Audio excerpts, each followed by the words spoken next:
Hello বন্ধুরা, good evening. সবাই কেমন আছো? আশা করি সবাই ভালো আছো। আমি আছি, এখন একটু ভালো আছি। সেদিন আমার এই 2-3 দিন আমার অবস্থা খুব খারাপ গিয়েছে। পুরো প্রেশার লো হয়ে গিয়েছিল। তো শরীরটা ভীষণ খারাপ ছিল। কয়েকটা দিন, 5-6 দিন আমি ভিডিও দিতে পারিনি, বা শর্ট শর্ট ভিডিও দিতে পারিনি, দেন রিলসও করতে পারিনি। কারণ আমার যখন নাকি লো প্রেশারটা হয়, তখন আমি খুব অসুস্থ হয়ে যাই। বিছানা থেকে মাথা তুলে দাঁড়াতে পারি না। আমার অবস্থা খুব খারাপ হয়ে যায়। তো তোমাদের সাথে তো আমি সবই শেয়ার করি। তোমরা তো জানো যে আমি একটু ডায়েটিংয়ে আছি, আর একটু ওয়ার্কআউটও করি। তো এই কয়েকটা দিন আমি হাঁটতে যেতে পারিনি। সকালে তো আমি ঘুম থেকে উঠে 1 ঘন্টা ওয়ার্কআউট করি। দেন বিকেলবেলা যখন সোনা ঘুমায়, ওই যে সোনা এখনও ঘুমোচ্ছে, তো সোনাকে তো সবসময় আমাকে দেখে রাখতে হয়। সেই সুযোগটা আমি পাই না যে সোনাকে নিয়ে বা আমি হাঁটতে যাব।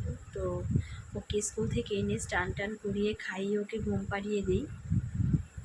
ঘুম পাড়িয়ে আমি আর শুয়ে থাকি না। আমারও ইচ্ছে করে একটু রেস্ট নিই, সোনাকে স্কুলে দিয়ে আসি, আবার বাড়ি দিয়ে আবার আসি, আবার এসে ওয়ার্কআউট করে আবার স্নান টান করে ওকে আনতে যাই, এনে ওকে স্নান করাই, স্নান করে খাইয়ে রেডি করে আবার ওকে ঘুম পাড়াই। তো আমারও ঘুম পায়, কিন্তু আমি ঘুম আসি না।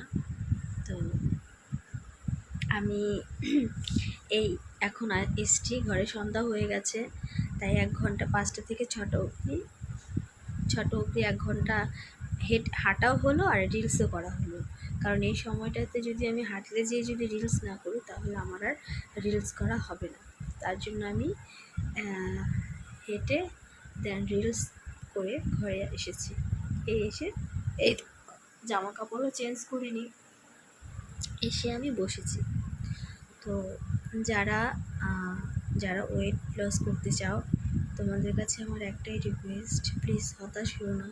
আস্তে আস্তে একটু একটু করেই দেখবে ওয়েট ঝরে যাবে। যদি তোমরা একটা লক্ষ্য থাকে তোমাদের মনে যে আমাদের রোগা হতে হবে, তো প্লিজ এটা ভাববে না যে আমি রোগা হতে পারবো না বা আমি হবো না। বাড়ির উঠোন হোক, ছাদ হোক, বারান্দায় হোক, সব জায়গায় যখনই সময় পাবে তখনই হাঁটতে চলে যাবে। জোরে জোরে হাঁটলেই যে ওয়েট কমবে তা কিন্তু নয়। তুমি সব সময় একটা হাঁটার উপরে থাকবে, দেখবে এমনিতে ওয়েট লস হবে। শুয়ে বসে থাকলে তোমাদের ওয়েট এমনিই বেড়ে যাবে। তার জন্য আমি বলছি, দেখো, হয়তো তোমরা বলতে পারো তুমি কি সব কিছু জেনে বসে আছো নাকি? একদমই না, আমি সব কিছু জানি না। কিন্তু আমি আমার নিজেকে দিয়ে দেখেছি। আমার শোনা হওয়ার পরে আমি খুব লেজি হয়ে গিয়েছিলাম। একটা বাচ্চা হওয়ার পর একটা মার অবস্থা যা হয়, সেরকম অবস্থায় আমার হয়েছিল। তো আমি উঠে দাঁড়িয়েছি। আমিও ভেবেছি আমাকে একটু রোগা হতে হবে। হ্যাঁ, হয়তো তোমরা বলতে পারো, কই তুমি কোথায় রোগা হয়েছো? কিন্তু না, আমি জানি আমি আগে থেকে অনেক রোগা হয়েছি। আমি আগে থেকে আমার প্রায় 63 কিলো ছিল, সেখান থেকে আমি 56 কিলোতে এসেছি। 63 ছিল, 56 এসেছি। তো আমি অনেকটাই আমার ওয়েট ঝরেছে। আমি তেমন বেশি কিছু করি না, একটু ডায়েট, একটু সালাদ খাই, একটু গ্রিন টি, মশলা জল, আমার অনেক কিছু আমার নিজের রেমেডি আছে যেগুলো আমি নিজে করি। তো তোমরা যদি কেউ রোগা হতে চাও, প্লিজ অবশ্যই আমাকে কমেন্ট করবে। আমি আশা করি, আমার থাইরয়েড আছে জানো তো, আমার ওয়েট সহজে ঝরে না।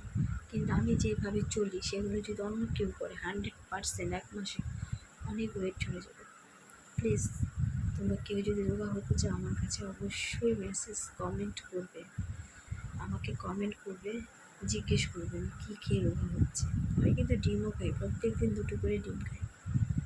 তো সবাই ভালো থেকো বন্ধুরা, সবাইকে অনেক অনেক ভালোবাসা। শুভ সন্ধ্যা সবাইকে। সবাই খুব সাবধানে থেকো, খুব ভালো।